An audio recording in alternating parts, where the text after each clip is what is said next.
지난주부터 우리가 돈을 어떻게 다루고 또 어떻게 바라봐야 하는지를 살펴보고 있습니다. 기독교 신앙을 가지고서 이제 청부, 깨끗한 부자, 성부, 거룩한 부자, 이렇게 부자가 되려고 하는 마음 자체, 부하려고 하는 마음 자체를 성경이 경고하고 있음을 주의 깊게 봐야 됩니다.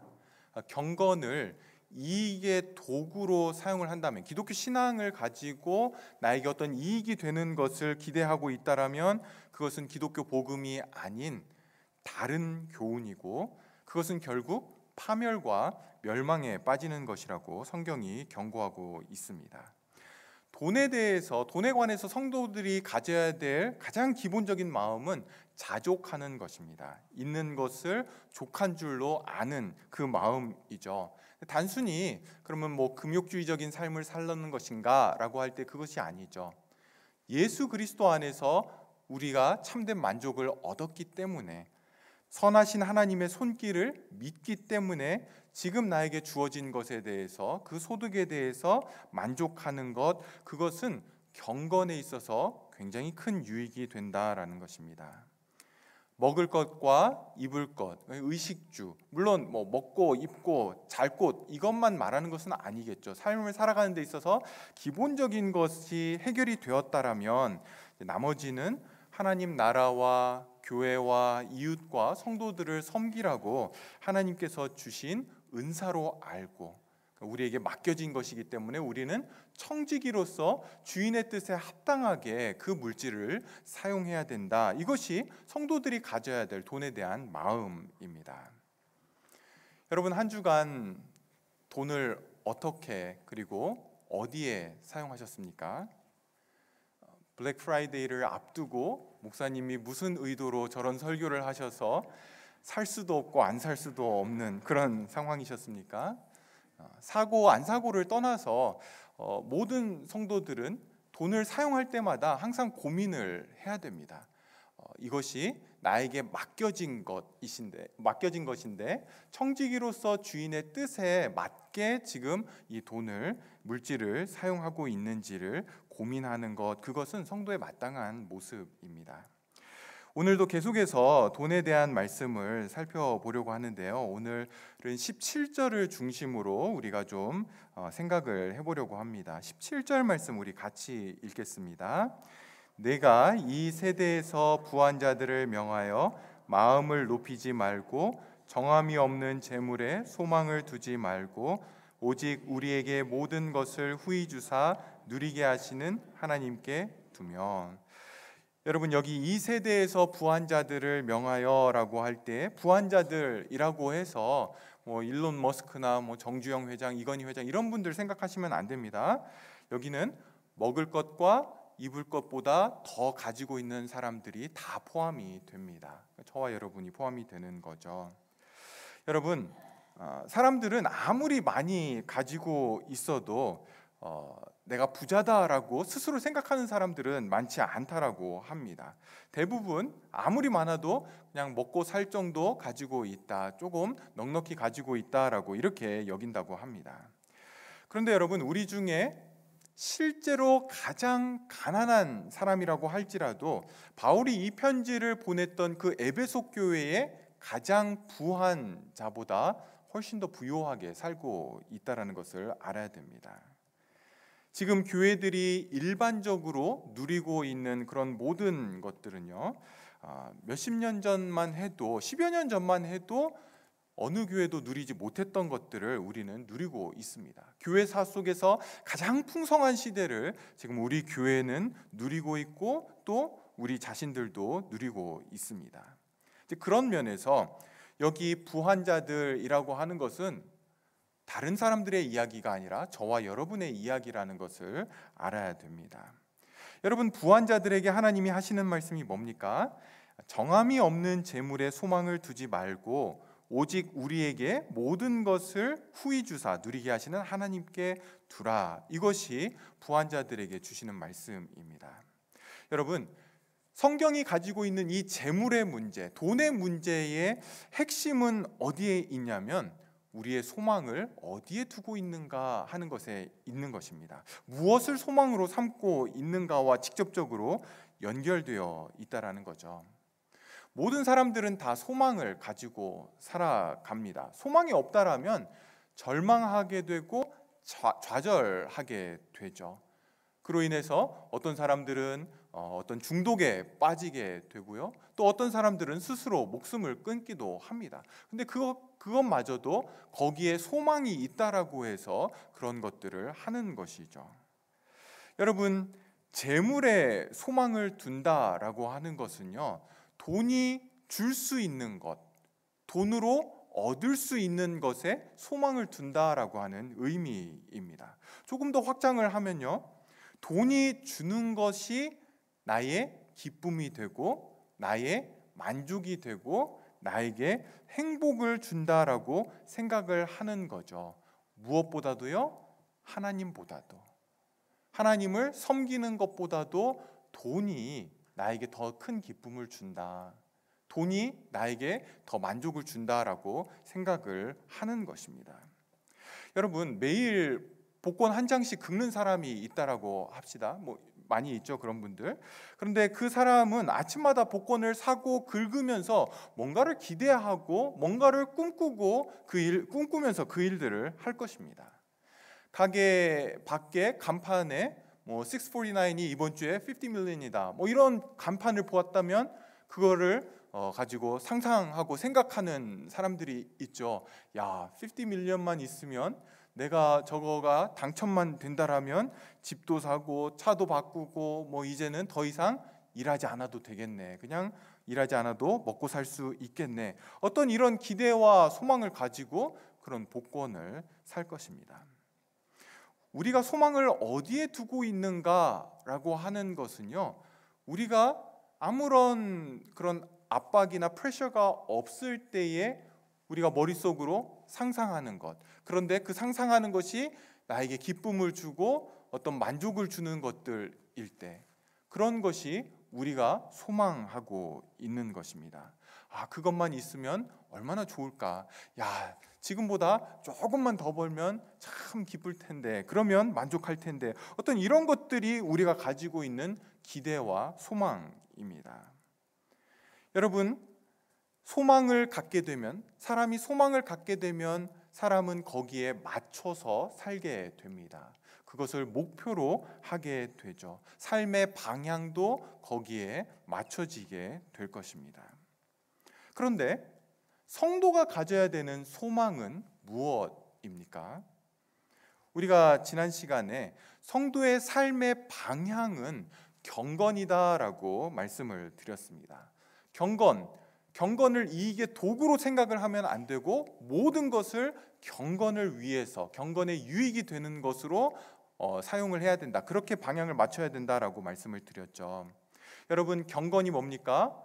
경건은 하나님을 향한 바른 마음입니다. 하나님을 경외하는 것, 하나님을 사랑하는 것, 하나님을 사모하고 간절히 원하는 것, 또 하나님을 그렇게 사모하고 경외하기 때문에 우리 안에 하나님을 닮고 싶고, 하나님을 기쁘게 하고 싶고, 하나님의 뜻에 따라 살고 싶어 하는 그런 마음들을 가지고 삶의 방향을 거기에 맞추는 거죠. 우리의 삶의 목표가 경건이 되는 것입니다. 그런데 이 경건을 위해서 중요한 것이 뭐냐면 자족하는 것이죠. 삶의 자리들을 자족하며 또 주어진 것에 하나님께 감사하는 마음을 가질 때에 경건에 큰 유익이 되는 것입니다. 여러분, 우리의 삶의 방향을 우리가 경건에다가 맞추고 살아가는데요, 우리의 삶의 목표가 경건인데, 이렇게 경건을 우리의 삶의 중심에 놓으려면, 그렇게 살아가려면 반드시 필요한 게 뭐냐면 우리의 소망을 하나님께 두는 것입니다.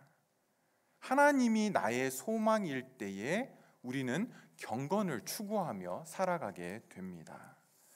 돈을 사랑하는데, 부하려고 하는데 하나님께 소망을 두는 사람은 있을 수가 없다라는 거죠. 사랑하는 여러분, 성도에게 소망은 하나님이 주시는 어떤 상태나 환경이 아닙니다. 하나님이 도우셔서 자녀들이 잘 되고 사업이 잘 되고 직장에서 승진하고 또 건강을 얻고 그렇기 때문에 하나님을 소망으로 삼는 것이 아니라 그리스도인의 소망은 하나님 자신입니다. 하나님 한 분을 경험하는 것, 하나님 한 분을 알아가는 것, 그분과 더 친밀한 교제를 갖고 하나님과 더 깊은 사귐을 누리게 될 때에 성도는 정말 기쁨이 있게 되죠. 하나님과 깊은 사귐을 갖는데도 기쁨이 없다? 성도가 아닙니다. 성도는 만족과 기쁨과 모든 행복을 하나님 한 분에게서 얻는 사람들입니다. 여러분, 우리는 무엇인가에 반드시 소망을 두고 있습니다. 소망 없이 살아가는 사람들은 없습니다. 모두 다 나름대로 각자가 크든 작든 소망을 가지고 살아가는데요, 하나님께 소망을 두지 않으면 우리는 반드시 다른 것에 소망을 두게 되고요, 그것이 돈과 연결되어 있을 때가 많다라고 성경은 말씀하고 있는 겁니다. 소망을 재물에 두는 사람들, 돈으로 할 수 있고 얻을 수 있는 것에서 기쁨과 행복을 얻을 수 있다라고 생각을 하는 것입니다. 재물에 소망을 두는 순간 사람들 안에는 부하려고 하는 마음이 생기게 되고요, 돈을 사랑하는 마음이 생기게 됩니다. 그리고 그 결과는 우리가 지난주에 봤던 것처럼 미혹을 받아서 믿음에서 떠나 많은 근심으로써 자기를 찌르는 그런 결과로 가게 됩니다. 여러분, 돈을 사랑하지만 이런 결과로 가지 않을 수 있는 방법은 없습니다.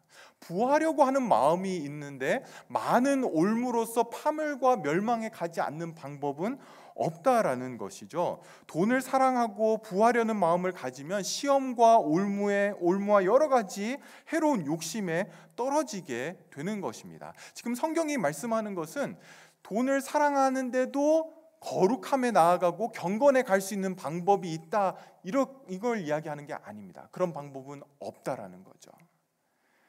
그래서 뭐가 중요합니까? 부하려고 하고 돈을 사랑하는 이 마음을 없애는 것, 이것으로부터 벗어나는 것이 너무나 중요한 거죠. 그리고 그러기 위해서는 우리의 소망을 재물에 두면 안 되고 하나님에게만 둬야 한다라는 것이 성경이 이야기하는 겁니다.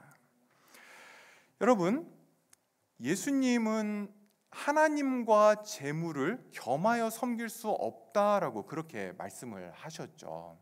하나님과 재물은 절대 동급으로 둘 수 있는 것이 아님에도 불구하고 예수님은 하나님과 재물을 겸하여 섬길 수 없다, 마치 동급인 것처럼 그렇게 말씀을 하십니다. 무엇 때문에 그렇습니까? 부하려는 마음 또는 돈을 사랑하는 마음, 재물에 소망을 두는 순간 이 돈은 그냥 돈이 아니라는 거죠. 무엇입니까? 신의 속성을 가지고 우리에게 찾아오게 됩니다. 신의 역할을 하게 된다라는 겁니다. 우상인 거죠. 우상이 되는 겁니다. 골로새서 3장 5절에 보시면 바울이 이런 이야기를 합니다. 그러므로 땅에 있는 지체를 죽이라. 곧 음란과 부정과 사욕과 악한 정욕과 탐심이니 탐심은 우상 숭배니라. 여러분, 탐심, 욕심인 거죠. 돈을 사랑하고 부하려는 마음이 있을 때 돈이 주는 것으로, 돈으로 얻을 수 있는 것으로 소망을 삼을 때에 탐심은 자연스럽게 우리 안에 일어나게 됩니다. 그런데 성경은 이 탐심이 우상 숭배다라고 그렇게 말씀을 합니다. 돈이 신의 속성을 가지게 되고 탐심은 그 돈을 우상 숭배하듯이 그렇게 섬기게 만든다라는 것입니다. 팀 켈러 목사님은 돈의 신적인 속성을 우리가 사람들이 경험하게 되고 그것을 마음으로 빼앗기게 되면 돈을 숭배하고 복종하는 관계가 형성이 된다라고 그렇게 이야기를 합니다. 여러분, 돈을 우상을 섬기듯 신을 섬기듯 그에게 복종하고 순종한다라는 것이죠. 그런데 문제는 무엇입니까? 이 탐심이라고 하는 우상, 이 돈이라고 하는 우상의 전략이 있는데 그게 뭐냐면 온전한 만족을 주지 않는 겁니다. 자기의 실제 얼굴을 보여주지 않는 것이죠. 그래서 돈이 얼마만큼 있어도 언제나 원하는 것은 조금 더입니다. 지금보다 조금만 더 있으면 좋겠다라는 마음이 끊임없이 일어나게 되는 거죠. 그것이 모든 사람들 안에 탐심이라고 하는 우상이 주는 마음입니다. 여러분, 돈이 주는 만족은 시간이 지날수록 그 만족감이 떨어지게 됩니다. 여러분, 새 차를 샀다라고 생각을 해보십시오. 새 차 사면 얼마나 만족합니까? 새 차 냄새 없어질 때까지만. 그렇죠? 뭐 한 3개월, 4개월, 5개월 그 정도 지나면 이제 차는 그냥 포인트 A에서 포인트 B로 데려다주는 수송 수단이죠. 운송 수단밖에는 안 됩니다. 거기다가 새 차 샀는데 잘못해서 오늘 눈 오는 날 뭘 긁었다. 그러면 이제 그거 볼 때마다 새 차가 이제 굉장히 마음을 아프게 만듭니다. 새 집을 구입해서 이사 들어가면 잠깐 좋죠. 뭐 한 6개월 정도 지나면 그냥 집입니다. 저희가 토론토에 살 때 처음에 이제 아파트에 살게 되었는데 아이들이 제일 원했던 게 뭐냐면 계단 있는 집에서 한번 살아봤으면 좋겠다. 끊임없이 이야기를 해서 이제 어떻게 해서 렌트로 타운하우스에 들어가게 됐습니다. 처음에 타운하우스 들어가니까 막 계단이 있으니까 아이들이 좋다고 막 위에 갔다가 내려갔다 했는데 이제 조금 지나니까 이제 그냥 하우스에 살고 싶다. 뭐 이렇게 이제 이야기를 하더라고요. 여러분, 돈이 주는 만족감은 시간이 지나면 지날수록 떨어지게 됩니다. 아, 그때 돈을 좀 더 들여서 좋은 집 살 걸, 더 큰 집 살 걸. 여러분, 거기 살아보면 6개월 지나면 또 이사 갈까? 더 큰 데로 갈까? 이런 마음들이 드는데 그것이 탐심입니다. 그 탐심의 우상은 우리로 하여금 지금 있는 것을 보지 못하게 하고 우리가 가지고 있는 것이 얼마나 풍성한 것인지 풍족한 것인지를 보지 못하고 더 원하게 만든다라는 겁니다. 여러분, 우상 숭배는요, 눈에 보이는 어떤 형상에게 절하는 것만 우상 숭배는 아닙니다.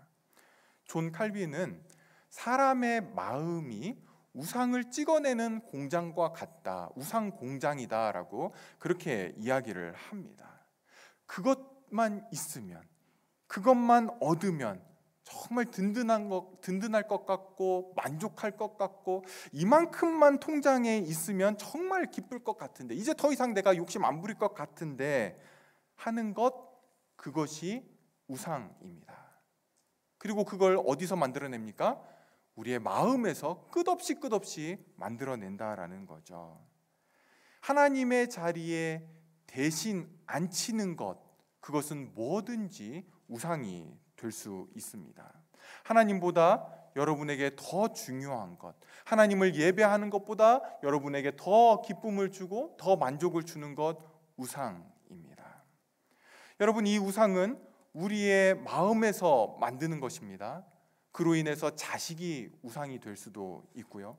학업과 직장과 건강과 재물 뭐든지 다 우상이 될 수 있죠. 그것만 있으면 참 좋겠는데 그만큼만 있으면 그것만 얻으면 참 좋을 텐데 라고 하는 것이 우리의 우상입니다.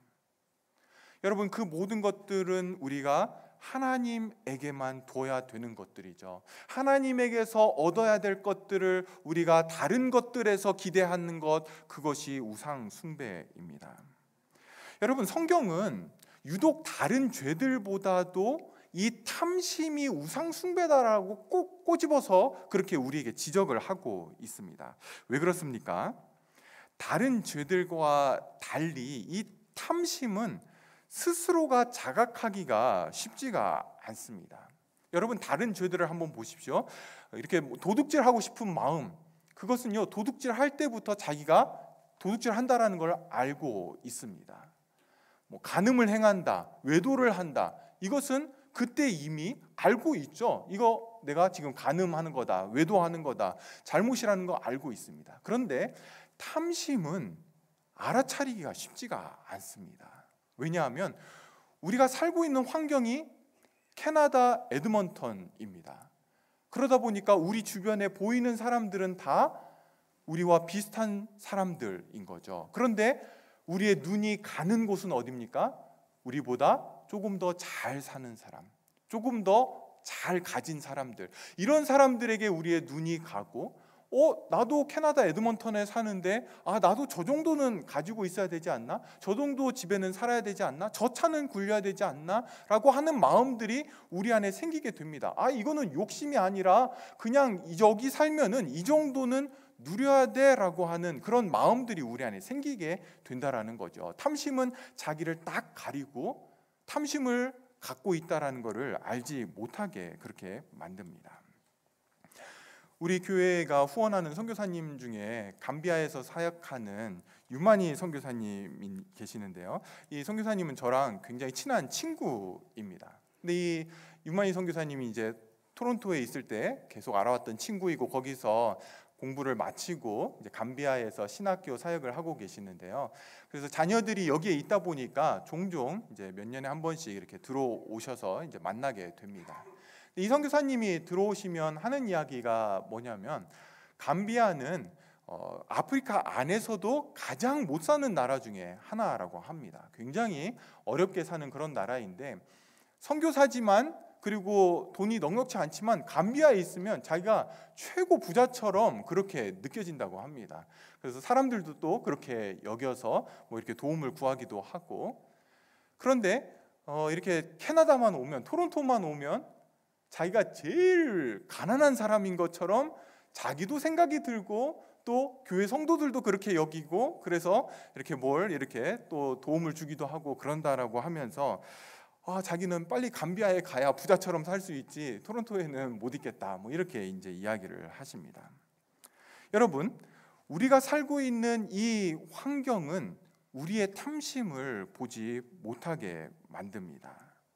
우리의 환경으로 인해서 내가 우상 숭배하고 있다라는 것을 놓치게 만든다라는 거죠.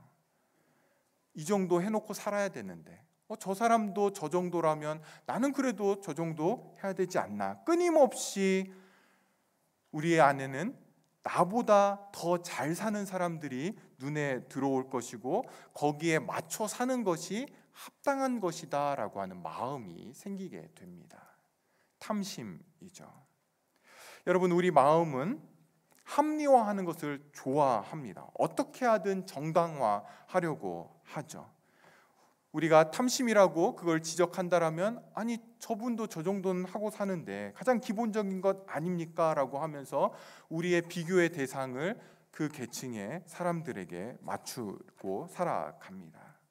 그런 면에서 탐심을 가지고 있다는 걸 우리는 잘 모르고 있다는 거죠. 성경이 우리에게 꼭 집어서 탐심은 우상 숭배다라고 말씀하는 이유가 바로 이것입니다. 탐심의 전략이 바로 그건죠.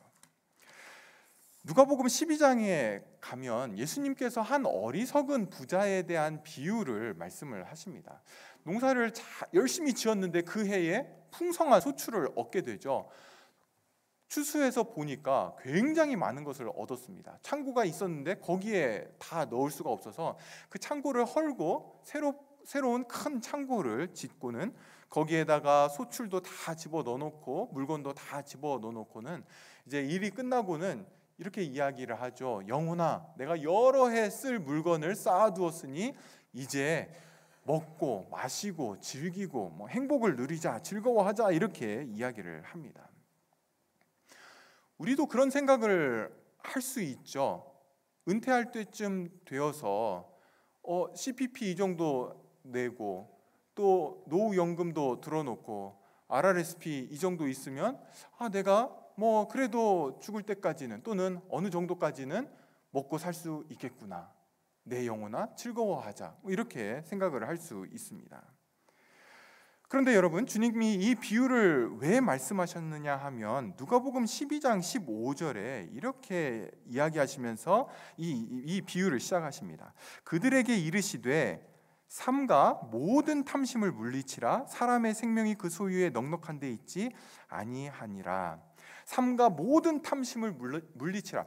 조금의 탐심도 남기지 말고 내 마음에서 몰아내라 라고 말씀을 하시는 거죠. 여러분, 이 어리석은 부자의 문제는 무엇이었습니까?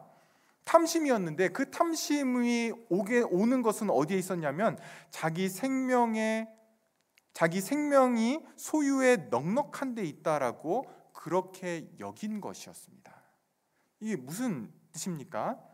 생명이 소유에 넉넉한 데 있다라고 생각하는 것은 나의 정체성 또는 자존감, self-esteem, 이것이 어디에서 오느냐라고 할 때 그것은 내가 가지고 있는 것, 내가 차고 있는 것, 입고 있는 것, 누리고 있는 것, 거기에서부터 온다라고 그렇게 생각을 했다라는 것이죠.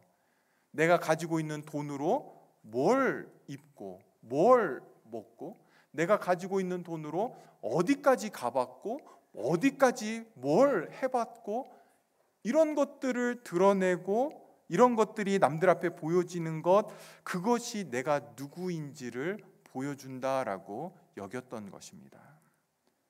그래서 돈을 잃으면 내 모든 걸 잃는다고 생각을 한 거죠. 인간의 가치가 그가 가진 재물의 가치에 달려 있다라고 보는 것입니다. 사랑하는 성도 여러분, 우리의 가치는 어디에 있습니까? 여러분의 가치는 어디에 있습니까? 여러분이 가지고 있는 어떤 것을 잃었을 때에 나 자신을 잃은 것처럼 느껴지십니까?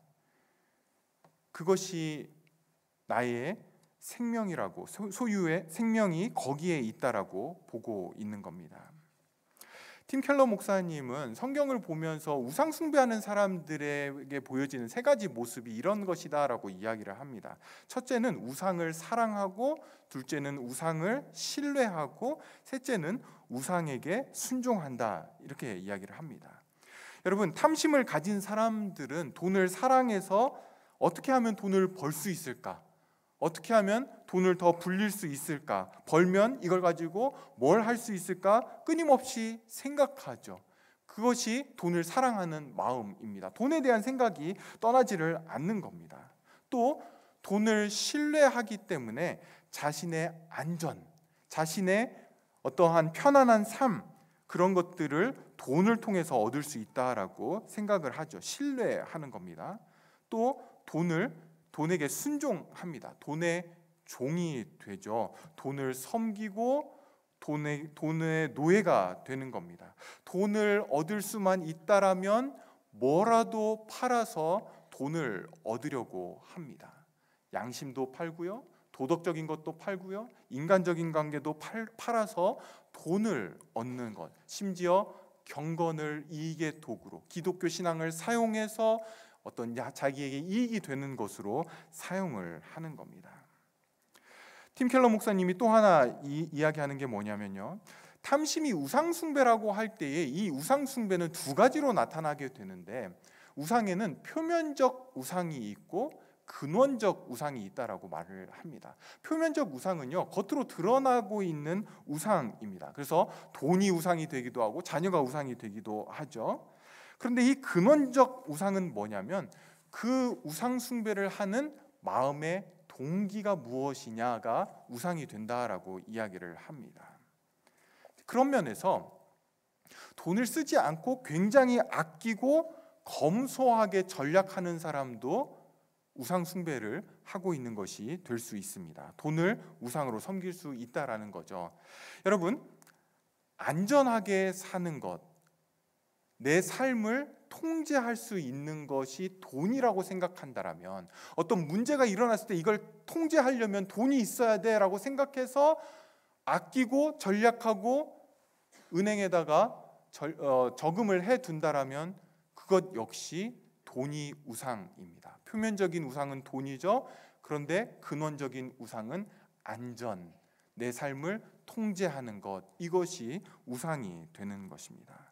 그래서 우상을 없애기 위해서는 표면적 우상만 다뤄서는 안 되고요. 우리의 마음의 동기인 근원적인 우상을 다루어내야만 이 탐심 또는 돈을 사랑하는 것, 이 우상들을 다뤄낼 수 있는 겁니다. 사랑하는 성도 여러분, 돈을 사랑하는 것의 핵심은 돈에다가 소망을 두는 것입니다. 그게 근원적 우상이죠. 내 소망이 어디에 있느냐를 바르게 보지 않으면, 나의 기쁨과 만족과 행복이 어디에서 오는지를 우리가 정직하게 보지 않으면 돈의 우상, 이 탐심의 우상을 우리는 다뤄낼 수가 없는 것입니다. 고린도후서 8장 9절 말씀을 보면서 이제 말씀을 정리하겠습니다. 고린도후서 8장 9절에 바울 사도가 이렇게 이야기를 합니다. 우리 주 예수 그리스도의 은혜를 너희가 알거니와 부요하신 이로써 너희를 위하여 가난하게 되심은 그의 가난함으로 말미암아 너희를 부요하게 하려 하심이라. 성도 여러분, 예수 그리스도께서 우리에게 영생을 주셨습니다. 구원을 주셨죠. 이 구원은 나중에 죽으면 뜨거운 지옥에 가지 않고 좋은 천국, 살기 좋은 천국에 가는 것이다. 여러분, 이것이 우리의 구원의 핵심이 절대로 아닙니다. 구원의 핵심은요, 예수 그리스도 자신입니다. 하나님 자신인 거죠. 그분을 아는 것, 그게 구원의 핵심입니다. 그분을 아는 백성으로 우리를 부르신 거죠. 근데 여러분, 예수님께서 이 구원, 이 영생을 우리에게 주실 때에 어떻게 우리에게 주셨습니까? 그분이 부요하신 자리에서 내려오셔서 가난하게 되심으로 인해서 우리에게 부요함이 주어지게 되었습니다.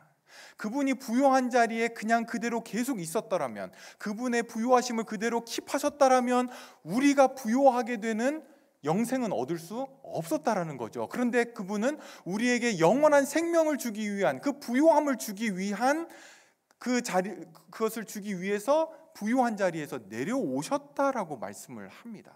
그렇다면 우리에게 주어진 생명의 그 부요함은 어떤 것이냐라고 할 때, 그것은 예수 그리스도의 그 부요함이 우리에게 덧입혀진 것입니다. 그저 이 땅에서 풍성히 사는 정도의 부요함을 주시는 것이 아니라 하늘에 속한 모든 신령한 부요함으로, 복으로 우리에게 주시기 위해서, 그것이 우리에게 주어진 영생이라는 거죠. 그게 저와 여러분의 신분입니다. 그런데 여러분, 그러한 저와 여러분이 이 땅에 피상적이고 일시적이고 잠깐 있다 사라질 것으로 소망을 삼고 있다라면, 그것을 나의 부요함으로 알고 그것을 추구하고 있다라면 여러분의 신분에 맞지 않게 살고 있는 것입니다. 우리는 그렇게 살라고 부름받은 사람들이 아니라는 거죠. 우리의 존재는 그런 존재가 아닙니다. 예수 그리스도의 그 부요함을 우리에게 덧입히셔서 우리로 하여금 이 땅을 예수 그리스도의 부요함을 가지고 넉넉히 나눠주고 또 베푸는 자로 살도록 우리를 부르셨다라는 것입니다. 정도가 중요한 것이 아닙니다. 우리의 신분이 중요한 것이죠. 저와 여러분 모두가 다 그렇게 부름을 받은 것입니다. 그러하기에 저와 여러분은 예수님의 부요함이 얼마나 놀라운 것인지를 알아야 됩니다. 그분을 더 경험을 해야만 그분의 풍성함들이 더 누려지게 되고 경험되어지게 되는 것이죠. 그러할 때에 재물에 있던 우리의 소망을 거두어서 하나님에게만 둘 수 있는 겁니다. 그럴 때에 돈의 자리로 다시 내려가고 하나님이 하나님 자리에 우리 안에서 세워지게 되는 것입니다. 예수 그리스도의 복음이 주는 그 부요함을 깊이 아는 저와 여러분 되기를 소망합니다.